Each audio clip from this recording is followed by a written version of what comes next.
নির্বাচনকে সামনে রেখে ভোটারদের জান্নাতের প্রলোভন দেখানোর অভিযোগ অনেকদিন ধরেই উঠছে জামাত ইসলামী নেতাদের বিরুদ্ধে। দলটির একাধিক নেতা প্রায় একই লাইনে বক্তব্য দিয়ে আলোচিত সমালোচিত হয়েছেন। সম্প্রতি একটি ভিডিও ভাইরাল হয়েছে, যেখানে শোনা গেছে একটি সমাবেশে জামায়াতপন্থী আইনজীবী ব্যারিস্টার শাহরিয়ার কবির আবারও জান্নাতের প্রলোভন দেখিয়েছেন সাধারণ ভোটারদের, যদিও তিনি দাবি করেছেন ভিডিওটি সঠিক নয়।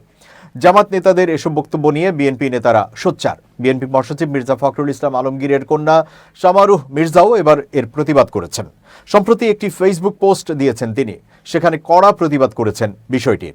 জামাত নেতাদের বিরুদ্ধে জান্নাতের প্রলোভন দেখিয়ে ভোটার আকৃষ্ট করার অভিযোগ উঠছে অনেকদিন ধরেই, যদিও মাসখানেক আগে সেই অভিযোগ অস্বীকার করেছিলেন বাংলাদেশ জামায়াত ইসলামীর সেক্রেটারি জেনারেল মিয়া গোলাম পারওয়ার। তিনি একটি সমাবেশে বলেছিলেন, জামায়াত কখনো মানুষের কাছে জান্নাতের টিকিট বিক্রি করে না, তবে মহান আল্লাহ সৃষ্টি করে আমাদের সঠিক পথে পরিচালিত হওয়ার জন্য গাইডলাইন পবিত্র কুরআনুল কারিমে পাঠিয়েছেন। কুরআনে আল্লাহ আমাদের জানিয়েছেন কোন কাজগুলো করা উচিত আর কোনগুলো বর্জন করতে হবে।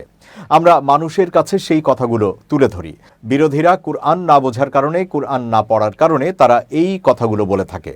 এর আগে জামায়াত নেতা শাহরিয়ার জামায়াতের মার্কার সঙ্গে ধর্মীয় বিষয় জড়িয়ে কথা বলে আলোচনায় এসেছিলেন। বলেছিলেন, পৃথিবী কেন, আসমান জমিনে কারো শক্তি নেই আমাদের এই মিজান বা দাড়িপাল্লা আটকে রাখা। হাসরের ময়দানে এই মিজান থাকবে, ধানের শীষ থাকবে না, নৌকাও থাকবে না, লাঙ্গল থাকবে না। তিনি বলেন, আমরা এমন একটা প্রতীক নিয়ে কাজ করি যেটা দুনিয়াতেও থাকবে, আখিরাতেও থাকবে। ক্ষমতার মালিক মালিকুল মুলক।